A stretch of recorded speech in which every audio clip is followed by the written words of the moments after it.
How many troops are in the region, and how exposed are American military members as well as Iraqi to Iranian retaliation? Well, frankly, they are quite exposed, because if you listen to the different capabilities that Iran has. So Iran today launched some of its conventional weapons, firing at these two military locations here in Erbil and the Al Asad Air Base, according to the U.S. military. But Iran also has its proxy militias, a large proxy militia inside Iraq that is all over Baghdad. It is deeply entrenched inside the Iraqi security forces themselves. There is Hezbollah. Hezbollah, which, according to Iranian media, is poised to attack Israel tonight should Israel decide to get involved in this growing conflict. Hezbollah has international reach as well.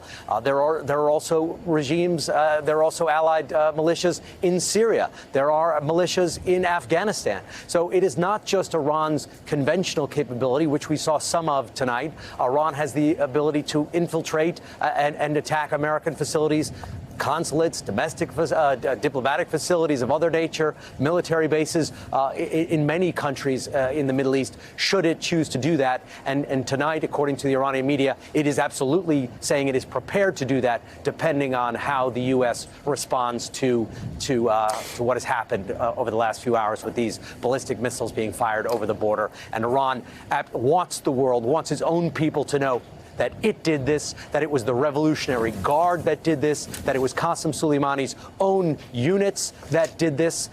The operation is supposedly named Martyr Soleimani, with a code name O Zahra, a reference to Shia tradition. So this for Iran is a symbolic moment where it is striking back at the United States directly with its own military for the first time since the Islamic Revolution of 1979. Hey there, I'm Chris Hayes from MSNBC. Thanks for watching MSNBC on YouTube. If you want to keep up to date with the videos we're putting out, you can click subscribe just below me, or click over on this list to see lots of other great videos.